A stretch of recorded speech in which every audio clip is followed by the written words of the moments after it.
அசத்தியம். அது எவ்வளவுதான் நீங்க முக்குனாலும் சரி, அது சத்தியமா அது ஆகிவிடாது. அது நமக்கு நல்லதா படும். சில அசத்தியங்கள் நமக்கு ரொம்ப நல்லதா படும். ஆனாலும் இறைவனுடைய அங்கீகாரம் அதற்கு இல்லை என்றால் அது என்னது? அசத்தியம். அப்போ அந்த மாதிரி நாமளாக முடிவு பண்ணக்கூடிய விஷயங்கள் எது அப்படின்னு பார்த்தீங்கன்னா அதுக்கு பேர் என்ன? ஹவா. அதற்கு பேர் என்ன? மனோ இச்சை. உங்கள் மனசாட்சி. இங்கே உலகத்தில் உச்சபட்சமாக இன்னைக்கு ஒரு மோரல் வேல்யூ வச்சுருக்கான். பூமியில் யாருப்பா நல்லவன்? சினிமாலாம் சொல்லுவான் பாருங்க, நல்லவன் யாருடா? உன் மனசாட்சிப்படி நடக்கிறான் பாரு, அவன் தான்டா நல்லவங்கிறான். மனசு சொல்கிறத கேட்கணுமா?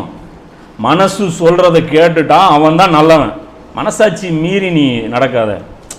அது உலகமே சேர்ந்து இவனை இன்ஜினியரிங் படிக்க சொல்லும், ஆனால் இவன் மனசு வேற ஒரு துறையில் இருக்கும். அப்போ மனசாட்சி சொல்கிறது கேட்டு நடந்தானா இவன் தான் நான் கரெக்டான ஆள், இவன் தான் நியாயமாக நடக்கிறான் அப்படின்னு. இப்போ ஒவ்வொரு கொலைகாரனுக்கும் அவனுடைய மனசாட்சி அது சரின்னு தான் சொல்லுது. ஏன்னா 5 லட்ச ரூபா கொடுத்துருக்கான், கொடுத்த வேலையை செய்யணும் அப்படின்னு சொல்லி அவன் நியாயமாக தான் செய்கிறான்.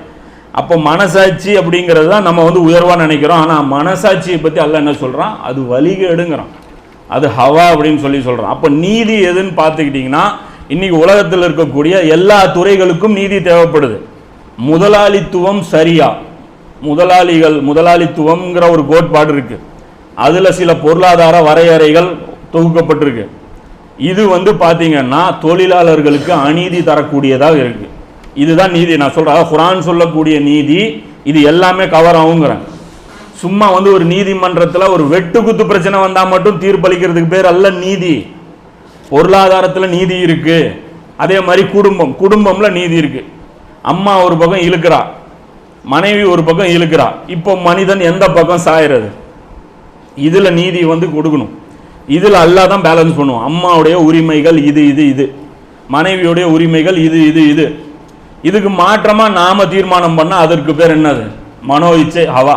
இப்போ இன்னைக்கு அல்லாஹ் சொல்றான், ஒரு குடும்பம் என்றால் ஒரு ஆண் ஒரு பெண் சேர்ந்தது. இன்னைக்கு நீதி என்ன? இன்னைக்கு என்ன மனோ இச்சை என்ன சொல்லுது?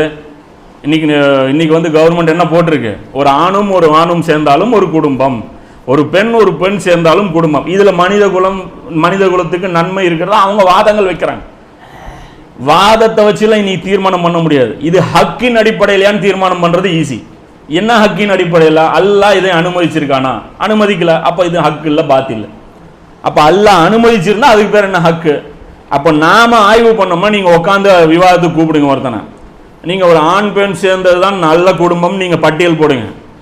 நீங்க ஒரு 20-25 பெனிஃபிட்ஸ் அதில் போடுவீங்க. அவன் 50 போடுவான்.